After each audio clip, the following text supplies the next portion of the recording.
Welcome to the Renaissance Athletic Club podcast, and this time I'm going to actually introduce myself. So this is our second episode. So I've obviously made huge strides as a podcaster.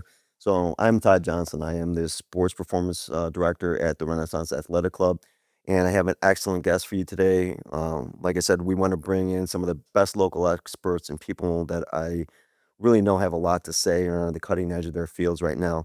And I want to introduce you to Kensey Bermingham from RAC Physical Therapy. We have the good fortune of having Kensey in our facility, which I think is a huge boon. I just want to say something before we get started here. I'm a former gym owner, and one of the things I always wanted to do was I always wanted to get a physical therapy department within my gym because I felt like it was such a crucial point. Um, Also, from my experience, I've also been on the end of receiving physical therapy from many physical therapists. And I told Kensey this after a few weeks when I watched him work. There's a big difference in different physical therapists, and this guy is a great one. And I don't have to say that. I'm telling you, he's a great one, and we're very lucky to have him in this area. So I will stop talking now and let you say who you are. And I just want to say one more thing. Um, I said, see, I never can shut up. So I never had name envy until I met you, Kensey. Because then you told me Kensey Bermingham, and Yeah. like as Todd Johnson, do you know what it's like to meet a guy named Kensey Bermingham? I'm like, I told you when I said that, I'm like, come on, man, is that a real very, name? very regal. It is very regal. It's Yeah. got a lot to it, man. It's Yeah. got a lot to it. I was like, wow, and you fit the mold. So tell us about yourself, Kensey. I'll shut up. I promise. So I'm a physical therapist. I graduated from Andrews University in 2012 and started my career. Went and worked for a very good physical therapist, Kevin Lacey. It was just him and myself. We were treating about, 10 feet away from each other. So I got to see how he did things, learn from him. About 2 years later, I switched and went to Borges in Kalamazoo, and I was on the sports rehab team there. Went through, I was a run camp coach, so they would actually have 1,200 people sign up for the run camp, and everyone would train for about 20 weeks leading Was up this to. kids or adults, or was it This was adults. all adults? I mean, there were kids, but So this was recreational adults. athletes then? Yeah, Okay. yeah, just area runners who would Okay. draw from all over the place, and we'd meet every Saturday morning, go out for a long run. You'd get in your pace group, and as a run camp coach, I would. They would say my ankle is hurting. I would quickly screen and give them a little bit of advice, and they'd go run. Okay. So after about 5 years from graduating, I started doing a little side hustle, started seeing people on Fridays out of a local CrossFit gym. And I was in the back room where the shoes were held. So it smelled like feet. Nice. There wasn't air conditioning. Excellent working environment. Yeah, to it was start. like shoes and empty barbells, Yeah. stacked in the corner. And I Everything you just need. kind of made my way around. And then had the wonderful fortune of meeting Sean and came Sean down. Todman or Sean Todman, yeah. Or Renaissance Athletic Club. Yep. Came and did a tour of the Renaissance Athletic Club. He thought it was a great idea to bring physical therapy inside, and I've been here now for 7 years. Awesome. Yeah. Awesome. Yeah, it's I mean, it's an incredible club when you walk in. I mean, obviously, the thing about it, I've had the good fortune of being in tons of really nice clubs, and the defining factor really to me of Renaissance Athletic Club is everybody that I've met there is a fitness professional. We have really great staff and really great people around there, and everybody that whenever we get together, whether I'm talking with you or any of the other personal trainers, if it's Rob or Sean or Stace, it's always about, hey man, how do we get better, and how do we do things better, and what are you doing, what are you into, and like if you get a group of geeks that are into this together, that's what we are. I mean, this is a thing. We are professional. We're really into it, and that's why it fits so well. One of the great things I think about having you in there is the fact that we can take people, right from your stage where they're getting back to what Oh, their yeah. activity is, and then move them into an activity and kind of seamlessly and back and forth, truthfully. Like, Yeah. I know oftentimes I've consulted with you on different things with a client. So tell me more about, I want to know more about you though. So besides your experience with actually doing physical therapy and being out there, you're also a teacher. Yeah, so I've been teaching now. This is my 3rd year, and I teach a private practice and physical therapy class at Andrews University. Just kind of educating all those students on how they could start a private practice if they chose to. So what that means is I have, 40 kids in a class, and 10 to 15 of them are wildly interested, and the other 25 of them are wondering why they're learning, That's a good why they're in a percentage, honestly. business class, So, yeah, it's been fun. That's awesome. I know you share a passion Yeah. for water sports, like extreme Oh, water yeah. sports, like my youngest son Bryce and my nephew Kyle did. We kind of Yeah. connected on that. So tell me about your athletic background too. Yeah, so I mean, growing up, I was always quite short, quite small, and so individual sports always came much easier as I didn't have the height advantage. My size did a lot better with gymnastics. Okay. So I did gymnastics through high school and then into my freshman year of college. While in college, I was a wakeboard instructor. I grew up on a lake, and got all the flips and spins and All the stuff that makes me cringe. oh man, it I know was you love it. great. Yeah. The wake surfing, I mean, it couldn't have been any better from that standpoint. I'm a big snowboarder. Oh, okay. Love snowboarding. After I graduated, I got into yoga. I was like a full-blown yogi for about 2 Really? years, Okay. which was my only athletic endeavor during that time, besides for wakeboarding, snowboarding. Okay. But no lifting, no real structured exercise. And then I got into CrossFit, fell for CrossFit Okay. pretty heavily. Did a lot of lifting I probably did that for about 4 or 5 years. Okay. And then once I was doing the run camp, I wasn't really a runner. I was just a physical therapist telling people about their injuries. I decided I probably needed to understand what I was talking about and giving advice about. And so I trained up the second year of being a run camp coach. I trained up and actually went through the run camp as well. Okay. And ran a half marathon that year, ran a full marathon towards the end of that year, Oh, wow. and realized that I had no idea what I was talking about until I started running and felt the things that everyone was feeling. Much easier to relate to your patients that way. Oh, like no wonder everyone had blown up hammies after we ran down a mile-long hill, and everyone's pace was up higher. It all made sense immediately. Yeah. But was something I never would have known until I was in it. Experiencing it yourself. Yeah. That is one of the things I will say. Like, I've done everything wrong at least 4 or 5 times. I've got the surgical scars to prove it. I'm never ever talking to people from mountaintop. I'm always talking to them from my own personal experience with things, and it's very, very difficult. And that's again what became to such a great appreciation for physical therapists is the fact that I've been on the other end of it, and I know the difference between different modalities of physical therapy. So let's get into some of the things about the current state of physical therapy and what you think are some of the great modalities that have come up recently, and maybe some of the ones that you feel, I want to say as are not worthwhile, but aren't as in vogue as they used to be. Yeah, I think physical therapy's come a long way. Like when I first got in, like my schooling was about ultrasound and hot packs and cold packs and massage. And in the 80s, 90s, 2000s, they would call them Hummers. So you get a hot pack massage and an ultrasound. I've been there, yes. Right? And that was the way you fixed the body. Right. Right? But none of that incorporates movement. Like you can't fix movement without moving.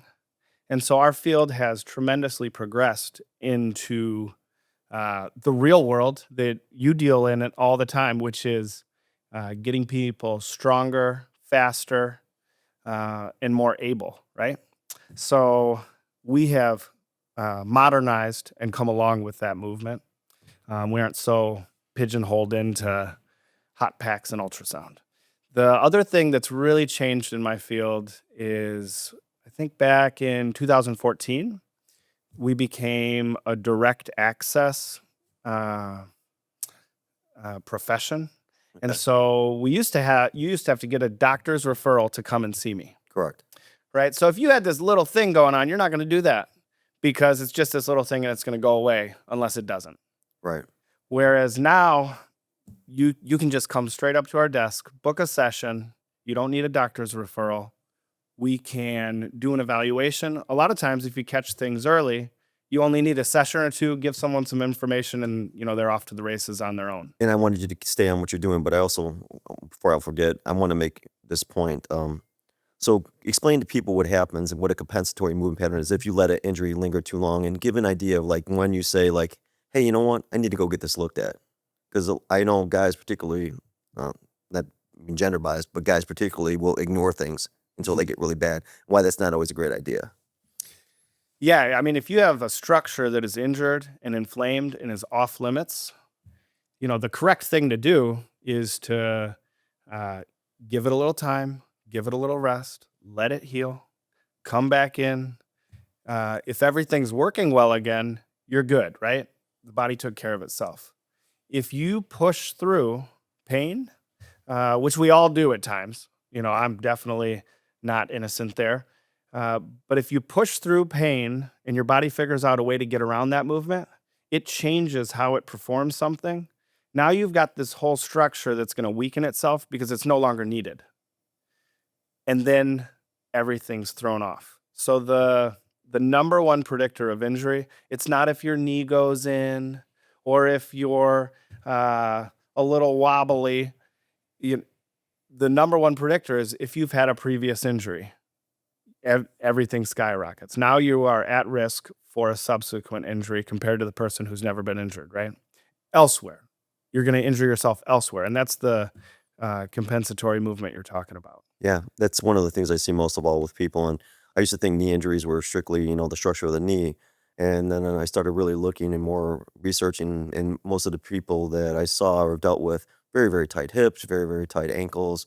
What are one of the tools that you use? And I know this is one of your specialties, is evaluation. If you explain to people when they come into your clinic, what is your movement evaluation or your movement screen and what you do for that? And particularly for athletes that may think, I don't have anything wrong with me, I'm good to go. So you're talking screening a Yeah. healthy person? Yeah, screening a healthy person or screening a person that's coming from, or actually you could do both, Kenzie. If you could tell me like why it would be a good idea for a healthy person to get a screen and how you screen for somebody with an injury and when they're ready to return back. So it's a lot of questions here, but I'll break them down for you at a time. So let's start with the healthy person. With a healthy person, we do this all the time where we'll go and do like team screenings. So we'll do a screening for the Lakeshore women's golf team. Okay. We've done softball screenings, football screenings. And what you do is you take someone through, we'll do the functional movement systems, our functional movement screening. And Which, by the way, is it's a gold standard for the industry. It's 7 different movements that check areas of the body for essentially flexibility or stability, your ability to control your body in space. And in that system, you get a 1, 2, or 3. You get a pass. Everything's good. You don't even need to spend any time working on it. You get a 2, which is it's okay. You can play, but you need to work on this. And then you get a 1, which is you fail. And like in the NFL, you would fail your conditioning test and you'd have to bring that up to at least a 2 or a passing mark before you could participate or play. So that can be highly effective in just keeping people healthy through a season. Other times that we'll screen a healthy person, they may be a runner who's been running 5Ks and now they want to get into developing some volume going for that half marathon. And we'll just do a video analysis of their run, check their cadence, how many steps a minute are they taking, are they overstriding, what does their posture look like while they're doing that, so they can avoid some of those overuse injuries that occur. 50% of runners are going to have an injury in a given year. It's an incredibly high number. Yeah. I mean, it's Really not is. abnormal to have an injury, right? So how much do you think that could be? I mean, when you do a screening and you do an evaluation and you're looking at somebody, when you identify things, how important is that prehab or what I call preventative medicine versus waiting until somebody's to the point where they're injured? I mean, information on the front end would be great. Most people just kind of get into it and go. Right. But Like, Oh, how yeah. valuable is a program? How valuable is information on how fast can I add mileage? How fast can I put more weight on? When do I need to take a rest week? How Right. should I be running? Doesn't my body just run? Right. And the answer is like, uh, no, everyone runs differently for sure. And there's no right way, but there are certainly a lot of very wrong ways. I do the evaluation also with running, and what is typically people's evaluation a lot of times when you see them when they see themselves run for the first time? Oh, yeah. Oh, man. I didn't You think I know, did the, that right. you hear it all the time. Like, I was out for a run the other day and I'm running past this storefront and I just looked at myself in the mirror or I looked at myself in the glass and I Yes. could see my reflection and oh my goodness, where am I? And then all of a sudden they understand Right. because you feel like a hero in your head, right? Sure. You're like Sure. 3 miles in, you're getting that Yeah. little runner's high. Yep. And then you look at your reflection, you're like, ooh, Ex- the real and the feel are not lining up. Exactly. Especially when you slow it down and you actually get them to show their foot strike and other things like that. The people, there's so many times I've trained with athletes and they said, man, I didn't think I was doing that. I understand what you're doing now, particularly with landing, taking off positions, stopping, starting, things like that. It really is super valuable to be able to slow that down. It's like a window into something you would never be able to diagnose yourself. So when you have, now you've got that healthy person, I see the value in that screening, and Yeah. and you also have a baseline too. So if somebody does get injured, you know what you need to come back to, correct? Mm-hmm. So you establish a baseline for them. So now when you have somebody that is injured, how do you know that they're return to activity? Because I know, like, I'm come from the career. I was a career firefighter, paramedic, Yeah. and job with a high level of injuries because of the amount of work that we do. How do you know when guys cleared to go back to work, whatever he's going to do, or cleared to go back to a sport? Like, what are some of the things you do to evaluate that and clear that? Yeah, if somebody has a active lifestyle or they're going to go back to a demanding job, a demanding sport, the things they're going to be weak, right? And they're not going to be fully strong until they get back to that sport because that's going to strengthen them or the job's going to strengthen them. But in order to return, they need to be 90% as strong as compared to the other side. And when you load them, when you have them simulate their job, their sport, you need to not be able to see signs that they're obviously weak. They need to at least at the beginning look good. They may fatigue into poor form, um, but that's when they get back into it and they have to take breaks or play a quarter or take uh, time away, and then they're off to the races. But nobody comes back from an injury and is 100% ready to go.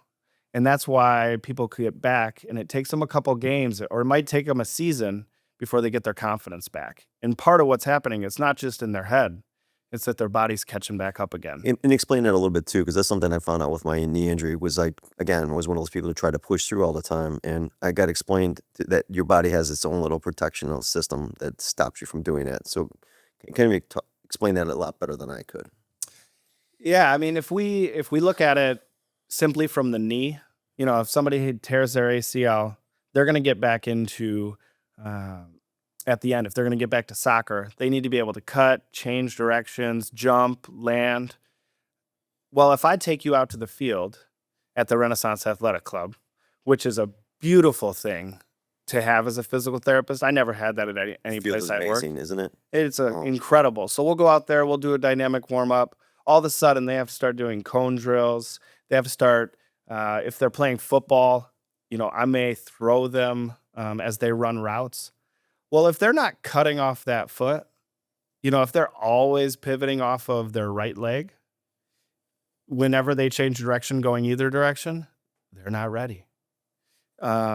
And so we'll do specific drills to get them to, you're going to cut off that left leg. You didn't cut off that left leg. And then once it starts happening subconsciously and you can observe it, and they're 90% back from a strength level and they have their range of motion back and they aren't having swelling or inflammation following athletic participation, job participation, go get it. It's time. right. That's excellent. So, I know you and I share a very similar philosophy about several similar philosophies, thankfully. But about strength. And can you talk a little bit about your philosophy about strength in relation to flexibility or in relation to mobility? Yeah. I think that's one of the downfalls in my profession. For so long, physical therapy was a bunch of people laying sideways on a table, lifting up 1 and 2 pound weights. And there's certainly a time and a place for that. And I have people do that during the day. But then, I mean, how do you strengthen a muscle? You load it. Right. At some point, you're gonna have to pick up a big weight. And that needs to happen in therapy progressively, right? Um, the same goes for a tendon. How do you get a tendon stronger? If somebody has a tendon injury, you load it progressively, dynamically, once ready. Everything has to be progressed. And you know that better than anyone. I mean, that's your world, right? Now, if you're losing strength because you have an injured joint or an irritated or inflamed joint, how do we gain strength there? We deload it, right? We give it a break. And we might do that by increasing mobility elsewhere so that injured area that has been moving too much now gets to take a breather because other parts of my body that should have been doing their job are now involved. Um, so the strength thing it's huge. You just have to be able to evaluate and know why you're losing strength. And also balance strength. Yeah. Yeah. And how many, it's really hard to determine, but I know for me, particularly people that were constantly doing pushing movements and a lot Oh of, yeah. yeah. The mirror muscles. Yes, exactly. Yeah, you Let's can't look at your let's back. talk You know, about you that. gotta turn around. Let's talk about that a little bit and how that can end up leading to injuries and why it's so important to have a balanced program and have somebody else maybe set something up for you that you're not seeing. I mean, there's a huge balance that takes place in our body. From the standpoint of if you look at the shoulder, your internal rotators should be twice as strong as your external rotators. Um, there are these balance points that weave all the way through the body so that everything rests in a nice position. Too much pushing, you're obviously going to be led here. Everything's going to get tight. So we have to get stretched back out. But more than anything, it's not about stretching. It's about moving with balance so that your resting posture or tension just holds you there. Yep. I always think about it like a system of pulleys and wheels and like one pulley pulling against one another. And like, when one muscle relaxes, the other one's got to, when one muscle pulls, the other one has to relax. And if you have an imbalance where one is constantly pulling on it, that other muscle lengthens and gets weak. And so sometimes people actually start stretching, and sometimes stretching can actually make things worse, correct? Yeah, I mean, I've always found fascinating the people who feel like their hamstrings are the tightest are like the most seasoned yoga people Right. who have the absolute most flexible hamstrings in the world. And I love yoga. This is not a knock on yoga. Dancers are the exact same way. They'll take their shin and pop it against their nose and say, "It is so tight." And you're like, yeah, Well, yeah. yeah. Like, okay, whatever. I don't know. Maybe that's not supposed to go that far. Yeah, that does. I don't think that does that. But, stretching's an interesting one because do you need to stretch or do you just need to move with proper ratios? I'll have kids come in that are getting ready for track season and they might be sprinting max effort 5 times a week and they can't figure out why their hamstrings are so tight. And they're like, I stretch this thing, but it still is awful. Yeah. And you're like, well, you should be sprinting like not max effort, but just high speed, like twice a week. And then on race day, you hit it and you run faster than you've ever run before, but your body's ready. Yes. And it's prepared and it's recovered. Half the time people aren't tight. They just aren't recovered and their training doesn't allow that muscle to ever relax. Thank you. That's so good to hear because that's one of the things that I really try to get across to people is that, hey, look, your body's adapting to environmental stress. You can very easily overwhelm that. And especially, with high intensity exercise. I know for me when high intensity, and you were a CrossFit guy. So Yeah. when that stuff came out, man, if I was into that, I'm into it. and it lasts for a period of time, but your body can go into resistance phase for a long period of time before stuff starts to fall apart. And regardless of, you have to start asking yourself at some point too, why am I having to do all this rehab work Oh yeah. while I'm doing it? So while you're doing it, if you're having to dedicate X amount of time to rehab work, maybe you need some simple modalities of rest for recovery. Oh yeah. So, do you find that right now, this is one of the things that I find, is that everything has to be extreme. Everything's got to be over the top for it to be effective. Do you have the same thing with physical therapy or with athletes at least? What do you mean? Like I notice, like for me, like if something's not extremely difficult or extremely painful, that Oh. people feel that there's lack of a benefit to it. Yeah, I mean, it's just, I think these are, you get certain people that have that feeling, Right. and I'm never going to keep them from injury or get them to stay healthy until you address that feeling. Like, as far as lifting, I hate max outs. Like, what is a max out telling us? It's just a way for you to set a new number. But if you're training at an appropriate level and a lot of times you'll do a heavy rep, whenever it feels heavy, but all the momentum is still there. People aren't, coming to a screeching halt mid squat. All of a sudden they're getting past their old max numbers, but they never had to like find failure. So for people who are here that really wouldn't understand that, what are you talking about as far as like maxing out? Like, are you talking a percentage? Are you talking about just like a single effort? What are you talking about? Yeah, if we were gonna do a deadlift or a squat, you just slap more weight on, lift it up. I can do it. Slap more weight on, lift it up. I can still do it. Slap more weight on. All of a sudden, you're about to do that deadlift. You pull the exact same way. Spine starts to move. Weight may or may not come off the ground a little bit. And then boom, I can't do that much. I have found my maximum amount of weight. This would be the same if you were sprinting on the treadmill. Can I do 12 miles an hour? Can I do 13 miles an hour? Can I do 14 miles an hour? I'm about to fall off the back of this treadmill. I can't do 14 miles an hour. And so when I talk about a heavy or a fast rep, I don't need to find failure. I don't need to have my spine move to get stronger. But if I had just stopped when it still moved smoothly and my sprint still felt in control, that's a good effort. And that's where we need to train. So differentiation is really, are you able to do that weight or that speed with a controlled movement pattern at an accelerated pace? Right. That's really the defining point. So say like, okay, let's take somebody from the very beginning. So I've got an go ahead. And what I like to call that is a form rep max. Oh yeah. I use form failure, so yeah. Yeah, so I'll call it a form rep max, and when they get there, that's okay. We're shutting it down right there. I'm starting to see you shift. I'm starting to see you get away from your weaker leg onto that stronger leg to pull you up. I'm starting to watch you. That compensatory movement pattern starting to kick in. Yeah, I just had a guy. One of the great things at the RAC is we have a Ultra G treadmill. Yes.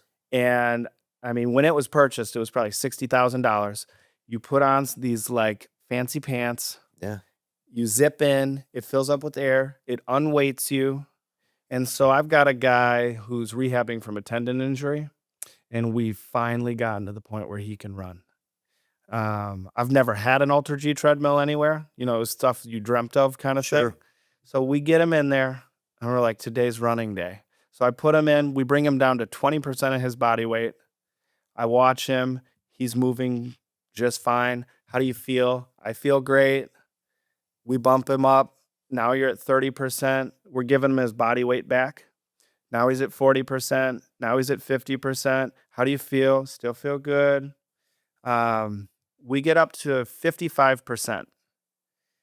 And I look at him, and things start looking a little different.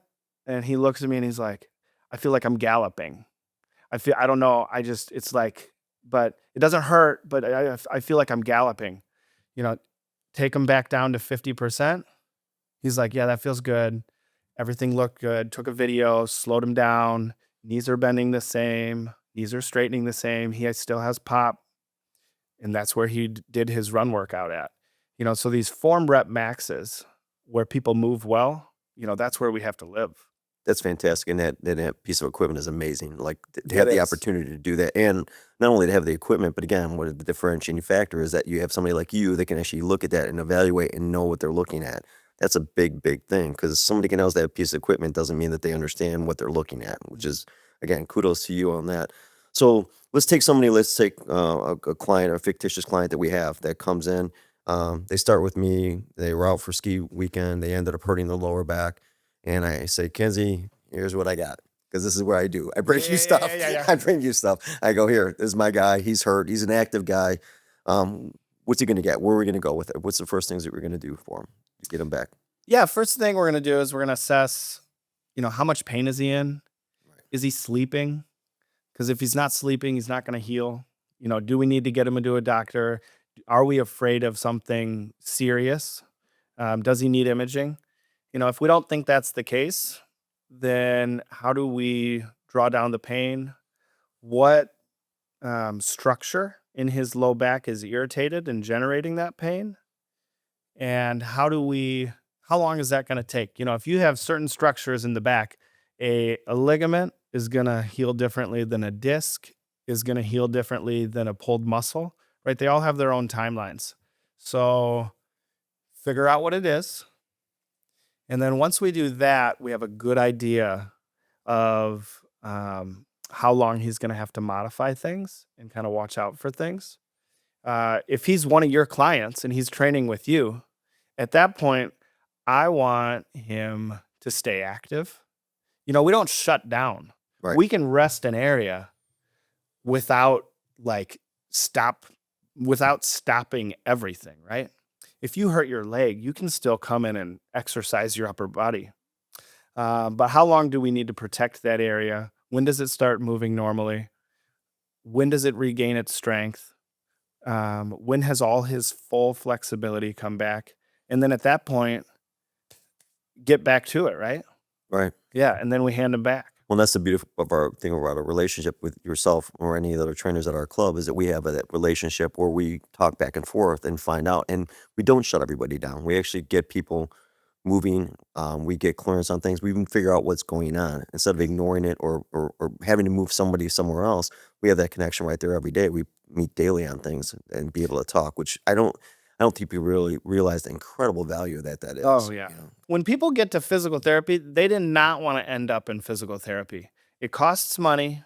It takes time out of their day. Half the time we're going to stretch them or do something that might be slightly uncomfortable. We're going to make them work and exercise, right? So by the time they get in front of me, they've got some motivation. They've decided I need to take care of this. Like something is happening in my life. So 4 weeks goes by, 6 weeks goes by, they're all better. And it's been so nice to be in a gym where I can take that person's motivation that they had about their knee pain and transition it to getting them into a routine. They come to physical therapy, they get a free month at the RAC, they get used to the equipment, they get into a rhythm, get into a routine, and just seeing them, all of a sudden, it's a year later, they've been in the gym, they've dropped some weight, they're focused on their nutrition, and they took this little irritation they had in their knee, and they've been able to change their lives and their health. That's the best. Yeah, and ultimately that's our goal. And all of us working together when things go right and the team works together and they actually are focused on a positive outcome, that's one of the best possible scenarios. So it's one of the huge advantages. Like I said, I come from outside of Chicago, and I've never seen a place like this. Truthfully, and I've never been to another place that has the amenities and a great physical therapy department that we can operate back and forth between, which is just truly, truly amazing. You're very, very different. I know RX physical therapy is really different from other places that I've been as a patient and just from my observation. So tell me what makes you guys different? What makes RX physical therapy different? One of the things that's in our mission statement is we are only ever going to see one patient at a time.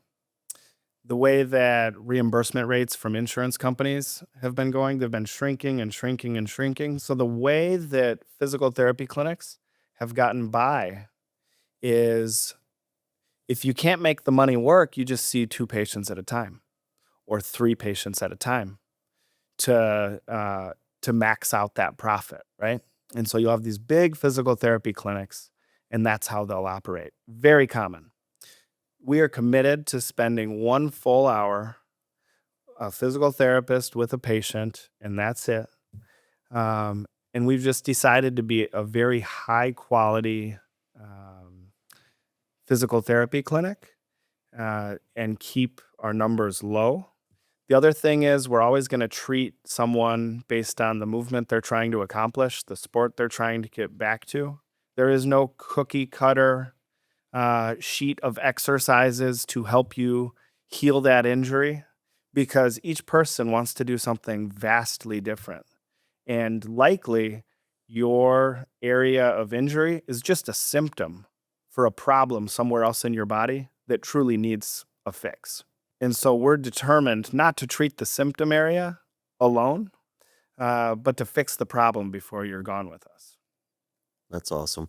One other question I want to ask that I didn't get to is I know for myself, prehab going into a surgery is really important. Can you speak a little bit about what you see with the outcomes with your patients that actually engage vigorously in prehab before surgery and those that don't? Yeah, I think it can be a big mistake with certain surgeries having no physical therapy leading up. The first thing you're going to get is you're going to get You hear a lot of people say, "Oh, I'm going to have surgery for this, so I don't have to worry about it." Right. I've heard that several times recently, and that's the reason I'm asking you the question, and I want Yeah. the answer on this one. I mean, if we're going to have someone who has a knee replacement or someone who has an ACL repair, there is no better way than for you to come in probably a week before you have that surgery. And we're going to go over the exercises that you're going to do like day 1, day 2, day 3. And what's nice is all of your musculature is still working. And so we can have you do those exercises and you can develop that muscle memory and you can see how that should function, because after you have surgery, it's not going to function that way. And you're going to have to find that. And that's the whole point of therapy afterwards, right? But on the front end, you can figure out how to get all that stuff done so it's much easier to find following surgery. The other thing is just going over what to expect when I wake up from this wild thing that I'm about to do. What do I do about all this swelling? Oh, you need to elevate to get the swelling to drain. And then I'll have a patient come in, their leg's huge. The swelling is immense. And I'm like, have you been elevating? Oh yeah, I've been elevating. I'm in my recliner and I just pop the thing up. And I've been like that pretty much ever since I had surgery. Yeah. And you're like, well, that has to be above the level of your heart. If a flood came, we should find you by your foot in the air. That's elevation. There's just so many things that are specific to whatever surgery the person would be having. It's not a lot of therapy. It's a session or two. And then, they go about.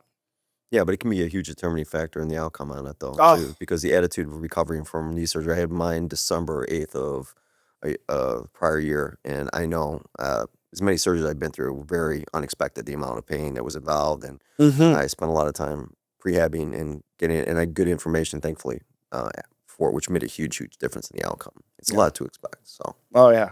and like I said, I'm so grateful to have you guys with us because I know we have a great team that we send people to, and people that come out of your clinic are ready to go. Yeah. And you guys, kudos to you guys doing a great job. Thank So, you. and I see the difference, and I know that anybody that goes to you would see the difference in what you do. So thanks so much for putting your time in today. We really appreciate having you.